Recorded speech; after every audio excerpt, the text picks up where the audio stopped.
So, for today's preview, we're starting things off a little bit differently than what we would normally. Yes, it is the end of. Yes, it isn't the end of the month yet, but we're going to do the Player of the Month for February 2020. There is only 2 games left. And I'm going to be honest, we might as well do it now. Saves me a job doing it later. And now I've got the graphics ready, I thought, let's do it. So, the winner of my Player of the Month award for February 2020 is Malik Wilks. It was only going to be Malik Wilks, really, wasn't it? If you expected anything else, then you're clearly stupid. So, Malik Wilks is added to the winners board.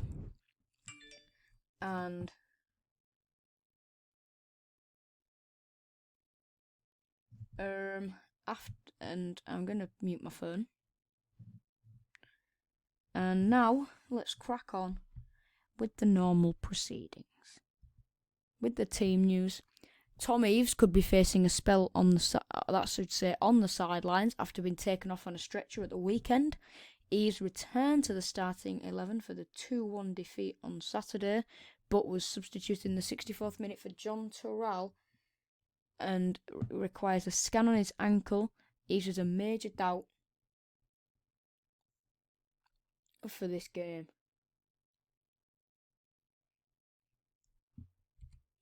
Just getting loads of messages to my phone, sorry. Malik Wilks is ineligible for this game, as Barnsley is his parent club. Martin Samuelson could return to the team for the first time since a 2-1 FA Cup defeat to Chelsea. Keane Lewis Potter is absent again after picking up a hamstring problem whilst playing for under-23s.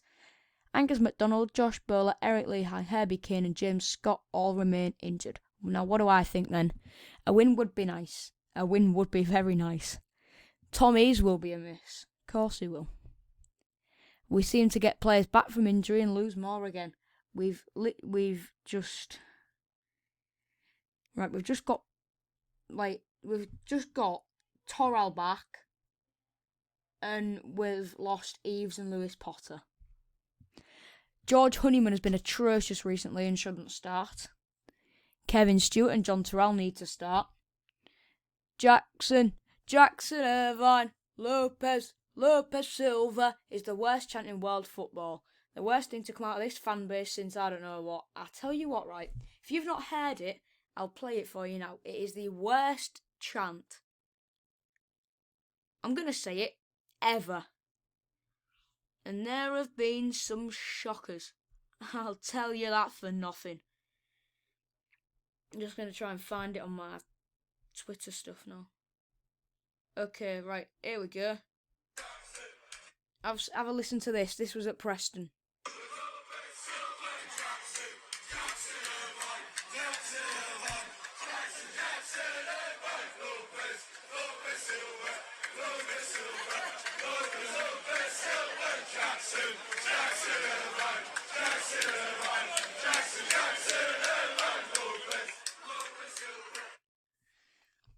I'm gonna say it.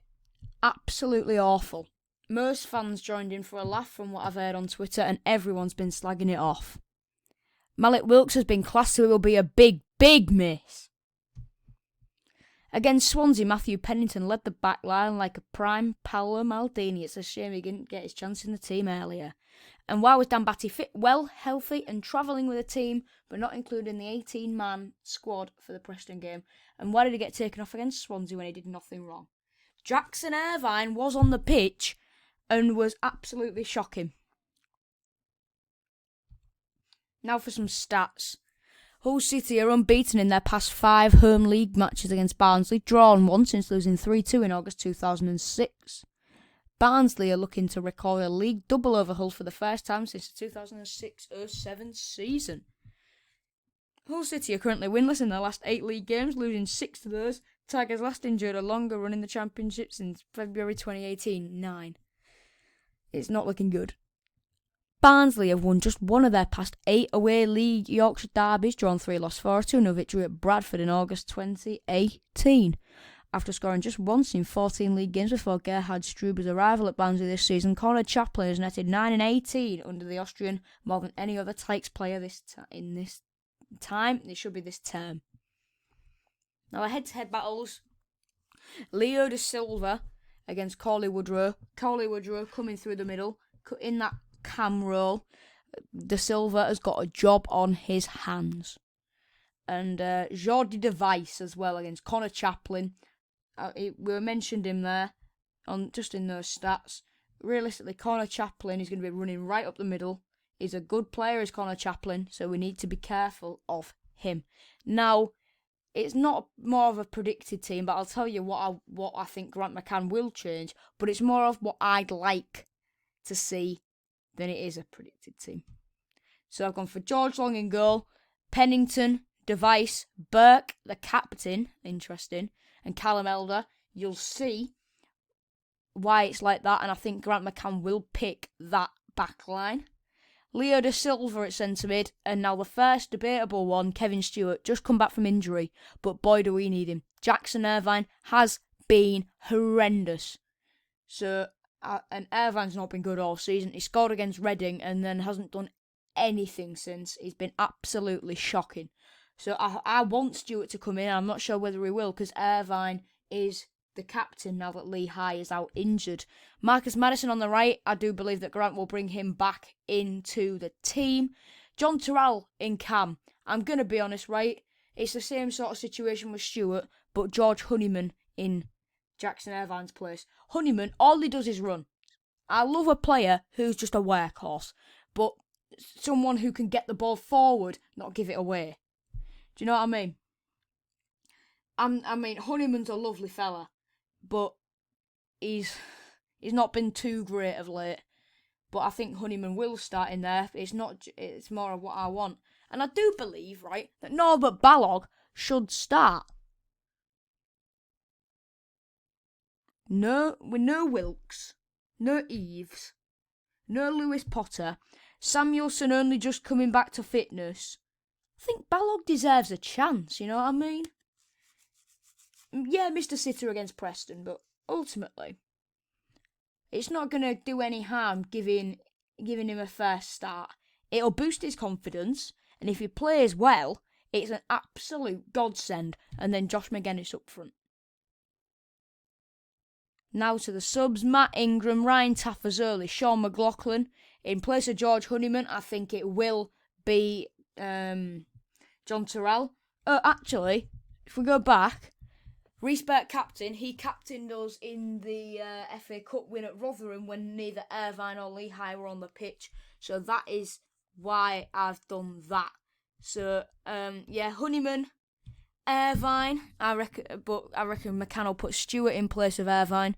James Berry and Martin Samuelson. That is the team in full, ladies and gents. Anything but a win will be absolutely awful for our season. We need to win.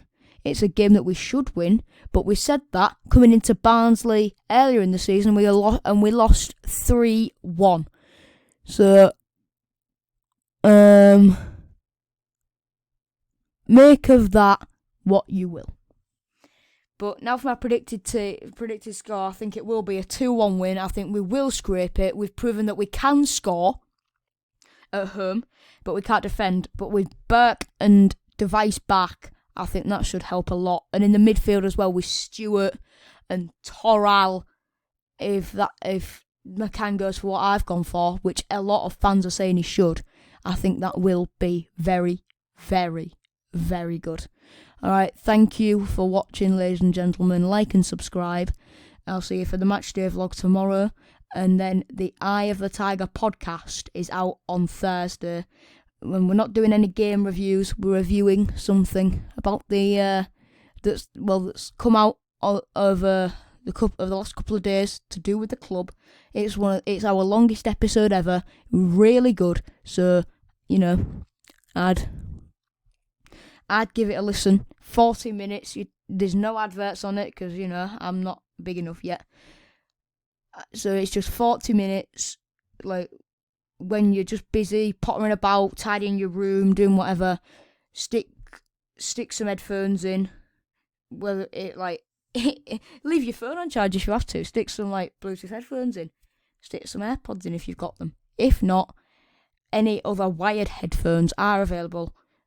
Bose, Beats, normal Apple headphones, whatever really. Pre-Sonus, the ones that we use for the podcast. Whatever. They're all very, very good. And ultimately, they'll all work to listen to what is a great episode of me and Ethan giving intellectual advice. So, yeah, we'd both appreciate it if you'd give that a watch. And there are some more giveaways in that as well. So, have fun with that. Thank you for watching. I know I'm prattling on, so I'm going to let you get on with your day, your night, whenever you're watching this. Have a good one. Bye-bye.